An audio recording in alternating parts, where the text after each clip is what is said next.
Kumusta po kayo? Bago po ang lahat, first things first.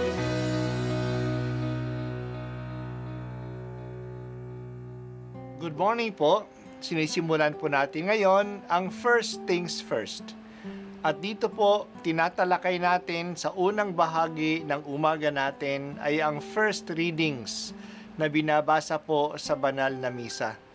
Ito pong tinatalakay natin kasi madalas po marami na tayong alam tungkol sa gospel readings. Pero konti po ang nagsasalita sa first readings. Pero ang first readings, bahagi din po yan ng Biblia, ng banal na kasulatan. Kaya susubaybayan po natin ang mga first readings, basahin po natin at kuminsan kailangan ng basahin ng 2 o 3 beses bago maintindihan kasi hindi po tayo familiar sa mga istorya at sa mga kaisipan na tinatalakay dito. Ang pagbasa mula sa aklat ni Propeta Ezekiel. Ito ang pinasasabi ng Panginoon, kukuha ako ng isang usbong ng sedro at aking iaayos. Ang kukunin ko'y yaong pinakamura ng pinakamataas na sanga. Itatanim ko ito sa isang mataas na bundok, sa pinakamataas na bundok ng Israel upang lumago at mamungang mabuti at maging isang kahangahangang sedro. Sa gayon, lahat ng uri ng hayop ay makapaninirahan sa ilalim nito. Ang mga ibon na may makapamumugad sa mga sanga nito.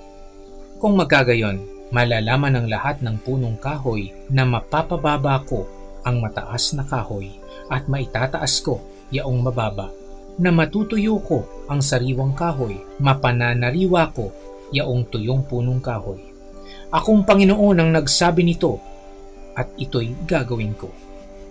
Ang salita ng Diyos. Salamat sa Diyos. Si Ezekiel ay isang propeta ng mga Israelita nung siya ay ipinatapon sa Babylonia. Kahit na wala na sila sa lupain ng Kanaan na ibinigay sa kanila, sinasamahan pa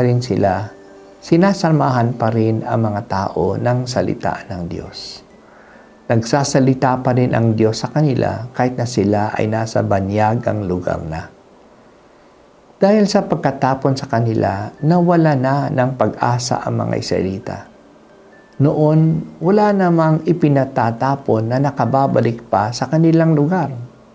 Ang 10 tribo ng Israel na pinatapon ng mga Assyrians noon ay nagkalat na sa buong Assyrian Empire at nawala na ang kanilang pagkahudyo. Na-assimilate na sila ng ibang mga lahi.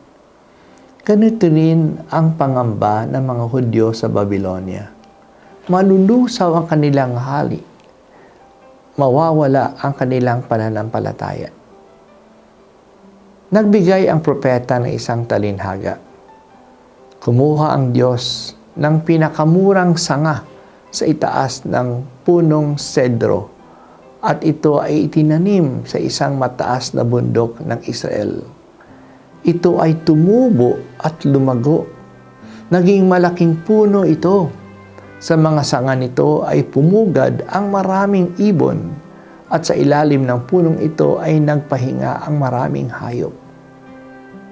Ang murang usbong na itinanim sa Kanaan ay ang kokonting mga Israelita na ibabalik ng Diyos sa lupain ng Israel.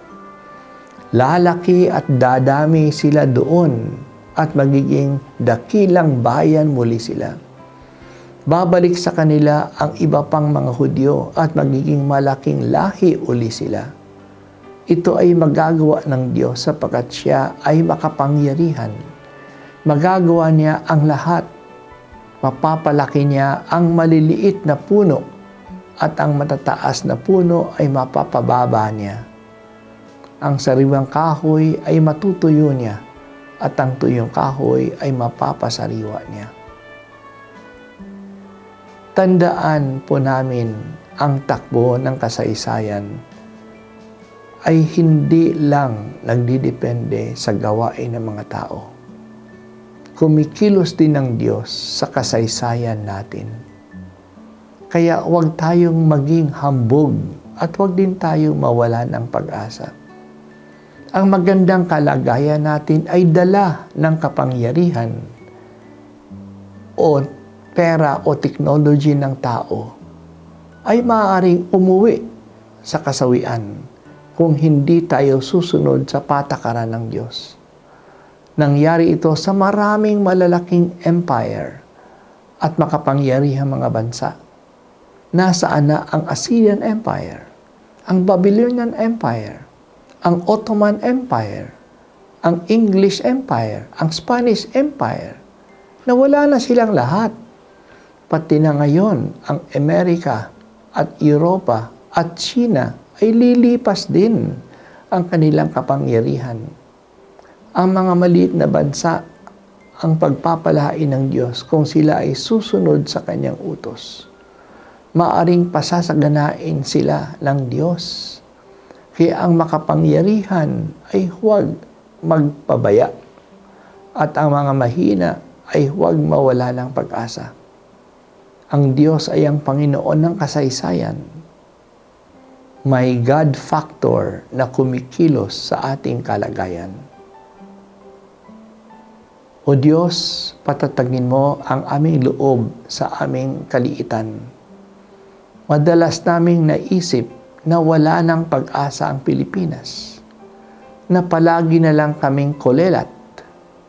Sa halip na ma-discourage, tulungan mo kaming manatiling tapat sa iyo at magtulungan. Hindi mo kami pababayaan.